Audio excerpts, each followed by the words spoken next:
साहब, अभी दौसा डिस्ट्रिक्ट लालसोट में डॉक्टर अर्चना शर्मा ने सुसाइड किया है, इसको आप किस तरह से देख रहे हैं? ये एक बहुत ही दुखद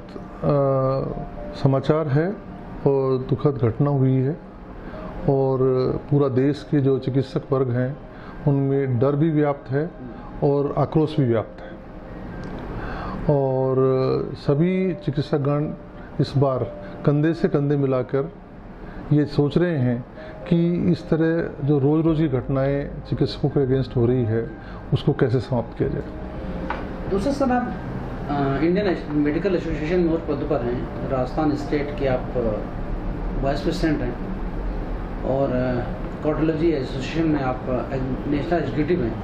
तो इसमें किस तरह से कार्रवाई आप करने का प्लान कर रहे हैं और कैसे कार्रवाई हो कि इसको न्याय मिले? देखिए, ये घटना जो है 29 की घटना है जिस दिन हमने एक बहुत होनहार गोल्ड मेडलिस्ट डॉक्टर को खो दिया। वो डॉक्टर जो कि ऑलरेडी अहमदाबाद में एज असिस्टेंट प्रोफेसर के पद पर कार्यरत थी, उसने वहाँ सब छोड़ के और एक छोटे से गांव में कस्बे में आई और ये सोच के कि गरीब मरीजों की और जो रिमोट एरिया जहाँ सर्विसेज नहीं मिलती है वहाँ के लोगों को सेवा दें, और उनके साथ में जब इस तरह की दुर्घटना हुई कुछ अवांछनीय तत्वों के द्वारा, तो ये बहुत ही दुखद है। हम इसके तहत 30 तारीख को दौसा गए। दौसा में काफ़ी डॉक्टर्स इकट्ठे थे, केवल चिकित्सक ही नहीं, मेडिकल शॉप वाले, एम्बुलेंस वाले सभी लोग इकट्ठे हुए थे और उस समय दौसा में 1000 लोगों की, मेडिकल से जुड़े 1000 लोगों की रैली निकाली गई और दौसा कलेक्टर से भी हम लोग मिले। दौसा कलेक्टर से बहुत अच्छे से डिस्कशन हुआ, उन्होंने हमारी बातें सुनी और हमने उनको बताया कि भाई इस तरह की चीज़ें हैं, उस पर आपको ध्यान अंकित करना चाहिए। उन्होंने आश्वासन दिया कि मैं हेल्थ सेक्रेटरी और हेल्थ मिनिस्टर और मुख्यमंत्री जी को आपकी बात कन्वे कर दूंगा। उसके बाद में 31 तारीख को वहाँ पर लालसोट में टीए की बैठक थी, उसके लिए हमने खास आमंत्रित किया था हमारे national president Indian medical association को। उनके साथ हम लोग श्रद्धांजलि सभा में सम्मिलित हुए लालसोट में और उन्होंने बहुत अच्छे से उनके परिवार वालों को ढाढ़स बंधाया और हमने मिलके उसके बाद में हम एक श्रद्धांजलि सभा दौसा में भी रखा था, क्योंकि लालसोट दौसा डिस्ट्रिक्ट में पड़ता है, तो कलेक्टर कार्यालय के बाहर एक श्रद्धांजलि सभा की गई, उसमें भी सम्मिलित हुए। उसके बाद दोबारा से कलेक्टर से मिले और उनसे बातचीत करके जो उन्होंने आश्वासन दिए उसके हिसाब से हम सोच रहे हैं कि शायद हमको कुछ हेल्प मिल पाए। सर, इसमें लोकल लीडर्स का भी नाम आ रहा है, इसमें कोई किसी तरह की कोई कार्रवाई अभी तक हो पाई? लोकल लीडर्स का मैं अभी जब तक ये चीज़ें कंफर्म नहीं जाती है तब तक मैं इस पर कोई कमेंट नहीं करना चाहूँगा, लेकिन ये डेफिनेटली है कि डिस्ट्रिक्ट कलेक्टर, हेल्थ मिनिस्टर साहब ने, हेल्थ सेक्रेटरी साहब ने, इवन चीफ मिनिस्टर साहब ने ये कहा है कि हमने जो अवांछनीय तत्व थे वो उनको चिन्हित कर लिया है और हम उनके अगेंस्ट में कार्रवाई करेंगे। सर, तो पुलिस के 2-3 अधिकारी भी सस्पेंड हुए हैं। देखिए, ऐसा है नहीं, इसमें टोटल गलती तो पुलिस की ही है, जो कि सारा मीडिया भी मान रहा है, सारे गणमान्य व्यक्ति भी मान रहे हैं, सारे ब्यूरोक्रेट्स ही मान रहे हैं और इवन मुख्यमंत्री और हेल्थ मिनिस्टर जो हैं वो भी ये मान रहे हैं कि इसमें डेफिनेटली पुलिस वालों की गलती रही है।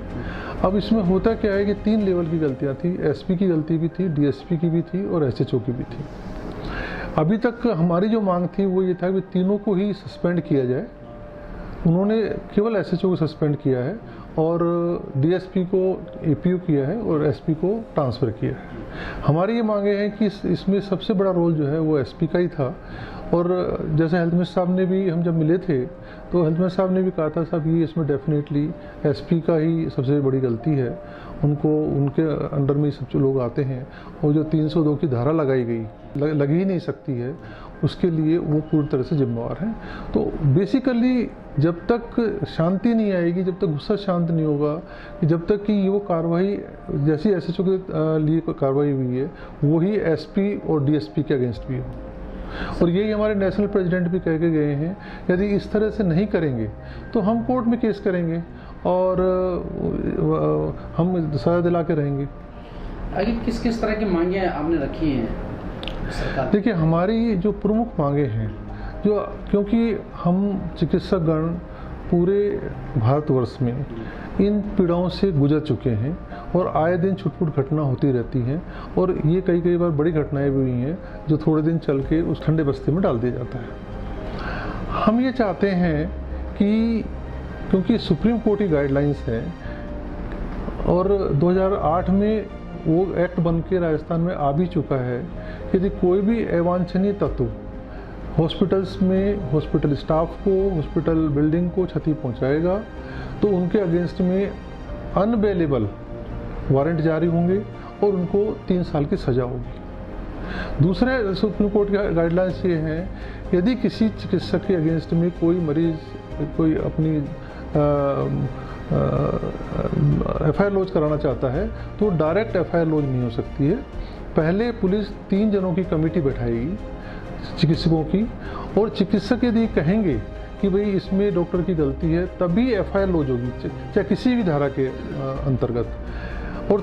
जो धारा उन्होंने लगाई है 302, वो तो लग ही नहीं सकती है, वो तो मर्डर की धारा है, तो मर्डर तो डॉक्टर ने किया ही नहीं है, वो धारा तो सभी लोग मान रहे हैं सरासर गलत है। इसके अलावा कोई भी FIR लॉन्च नहीं हो सकती है चिकित्सकों के अगेंस्ट में, जब तक कि जो बोर्ड है वो डिसाइड नहीं कर ले कि इनके अगेंस्ट में चाहे नेग्लिजेंसी है, कुछ भी है, वो तय करेगी पहले, उसके बाद ही ये। हमारी मांग ये है कि इस तरह के प्रोविज़न पुलिस को महकमे को इम्प्लीमेंट कराया जाए कि भाई ये रूल्स हैं, उस रूल्स के तहत कार्रवाई करेंगे। हमने ये भी मांग की है कि वो रूल्स यदि उनको याद नहीं रहते हैं तो हर थाने में वो रूल्स की एक कॉपी लगाई जाए, पहली चीज़, और उसमें एक अमेंडमेंट किया जाए उस रूल के अंदर। यदि कोई भी थाना या पुलिसकर्मी उन रूल्स का वायलेशन करता है तो उसके अगेंस्ट भी वही धारा लगाई जाए जो अनअवेलेबल वारंट निकाल के और 3 साल की सज़ा जो का प्रावधान है वो उन पुलिसकर्मियों के अगेंस्ट भी लगाए जाए, अवांछनीय तत्व जो दंगा फसाद करते हैं उनके अगेंस्ट में है। तीसरी हमारी मांग जो है ये है कि भाई जो चीज़ें मतलब डॉक्टर की तरफ हत्या हुई है, क्योंकि 302 का यदि वो केस उनके अगेंस्ट में नहीं लगाते तो वो डिप्रेशन में नहीं जाती। तो अब हम ये कह रहे हैं कि वो 302 की धारा जो है वो SP, DSP और SHO पे लगाई जाए, तो उनको समझ में आएगी कि मतलब 300 मतलब यदि वो ये नहीं जानते 302 की धारा क्या होती है तो तभी उनको समझ में आएगी, ऐसे समझ में नहीं आने वाली है। और इस तरह के प्रकरण को रोका जाए तो कुछ ऐसी व्यवस्था भी की जाए कि जो हॉस्पिटल्स हैं, बिल्डिंग्स होती हैं, कलेक्टर की बिल्डिंग होती है या तो वहाँ पर एक घेराबंदी होती है कि भाई यहाँ पर कोई धरना प्रदर्शन नहीं कर सकते हैं। तो इस तरह के रूलिंग्स बने कि हॉस्पिटल के आसपास में कोई धरना प्रदर्शन नहीं होगा, कोई डेड बॉडी नहीं लाई जाएगी वापस से, कोई भी नारेबाजी नहीं की जाएगी, और यदि मान लो इस तरह का होता है तो पुलिस तुरंत कार्रवाई करेगी और उस भीड़ को वहाँ से हटाएगी। लेकिन सर इस केस में 4 दिन हो गए आज, इसके बाद भी अभी तक कोई इस तरह की कोई ठोस कार्रवाई नहीं दिख रही है। यही चिकित्सकों में आक्रोश है। कल हमारे जो नेशनल प्रेसिडेंट आए थे और पूर्व national president doctor SS Agrawal भी थे, और हमारे प्रदेश के दोनों ही अध्यक्ष जो अभी अध्यक्ष हैं और प्रेसिडेंट इलेक्ट, वो सब मौजूद थे। उनकी मौजूदगी में उनको यही समझाया गया कि भाई आप लोग डिले मत करें, क्योंकि आक्रोश तो ज़्यादा है कि अभी चिनगारी केवल जयपुर में है, दौसा में है, लालसोट में है, ये पूरे देश में फैलने वाली है। और इस बार डॉक्टर्स इसमें बिल्कुल इतने ज़्यादा व्यथित हैं कि वो आर पार की लड़ाई लड़ना चाहते हैं। और तो यदि मान लो गवर्नमेंट ने बहुत जल्दी इसका निर्णय नहीं लिया तो मेरे को पूरी संभावना लगती है कि चिकित्सक सड़कों पे आएंगे। और अभी उन्होंने केवल OPD और PD बंद की है, निकट भविष्य में डॉक्टर्स को, चिकित्सकों को ये करना पड़ेगा कि वो इमरजेंसी सर्विसेज बंद कर दें।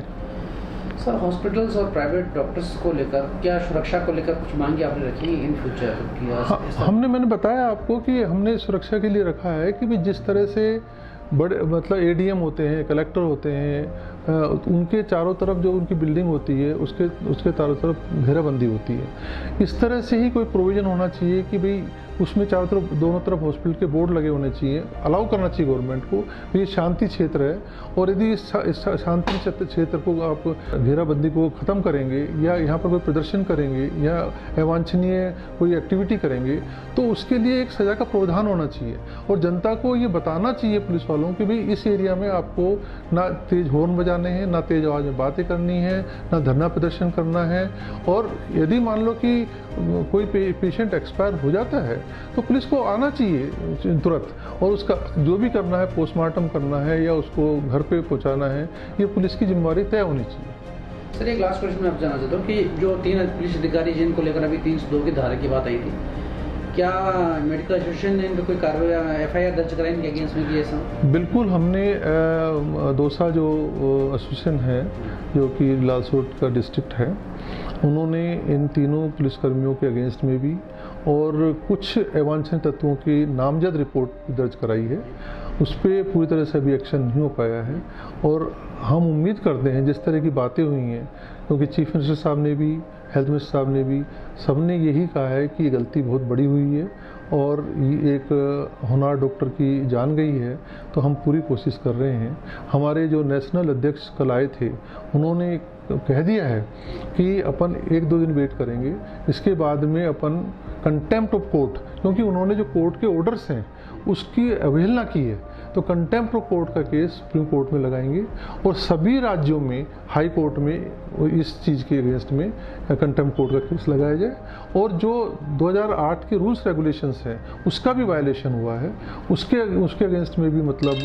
केसेज होंगे। और इस तरह से ये सोचा गया है कि मतलब किसी तरह से भी इस चीज़ को हम पीछे नहीं हटेंगे और पूरी तरह से हम साथ देंगे। हमारे नेशनल जो टीम है, लीडर टीम है, हमारी स्टेट की जो लीडर टीम है बहुत एफिशिएंट है, उनके साथ हम कंधे से कंधा मिला के चलेंगे और हम पूरा सहयोग दे के हम ये ठान के बैठे हुए हैं कि इस बार हम पूरी कोशिश करके अपने चिकित्सक बंधुओं के ऊपर जो ये अत्याचार हो रहे हैं इसको पूरी तरह से समाप्त किया जाए। Thank you sir.